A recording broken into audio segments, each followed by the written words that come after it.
ফ্রান্সের অধিনায়ক Kylian Mbappe গত সপ্তাহে পিএসজি ছাড়ার আনুষ্ঠানিক ঘোষণা দিয়েছেন। কোথায় যাবেন সেটি তখন জানাননি এমবাপ্পে, তবে কয়েকটি মৌসুম ধরে তাকে কেনার চেষ্টা করেছে রিয়াল মাদ্রিদ। এবার লা লিগা সভাপতি হাবিয়ান তেবাস নিশ্চিত করেছেন রিয়াল মাদ্রিদের সঙ্গে চুক্তিতে আবদ্ধ হয়েছেন কিলিয়ান এমবাপ্পে। এমনকি সেই চুক্তি যে 5 বছরের সেটিও বলেছেন তেবাস। আর্জেন্টিনা সফরকালে ওলে পত্রিকায় সাক্ষাৎকার দেওয়ার সময় তিনি বলেন, আগামী মৌসুম থেকে এমবাপ্পে রিয়াল মাদ্রিদের, সে পৃথিবীর সেরা খেলোয়াড়দের একজন। তারা 5 বছরের চুক্তি করলে সে 5 মৌসুম সুযোগ পাবে চ্যাম্পিয়ন্স লিগ জয়ের। হ্যাঁ, তবে রিয়াল মাদ্রিদে ভিনিসিয়াস জুনিয়র ও বেলিংহামও রয়েছেন।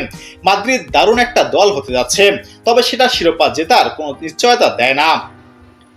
2017 সালে মোনাকো থেকে 18 কোটি ইউরোয় পিএসজিতে যোগ দেন কিলিয়ান এমবাপ্পে। ক্লাবটির ইতিহাসে তিনি সর্বোচ্চ গোলদাতা, গোল করেছেন 256টি। পিএসজির হয়ে 5 বার লিগ জিতলেও চ্যাম্পিয়ন্স লিগের শিরোপা অধরাই থেকে গেছে। 2020 সালে ফাইনালে হেরেছিলেন বায়ার্ন মিউনিখের কাছে। চ্যাম্পিয়ন্স লিগের 14 বারের চ্যাম্পিয়ন রিয়ালে যোগ দিয়ে এমবাপ্পে খুব স্বাভাবিকভাবেই ইউরোপিয়ান শ্রেষ্ঠত্বের শিরোপাটা জিততে চাইবে।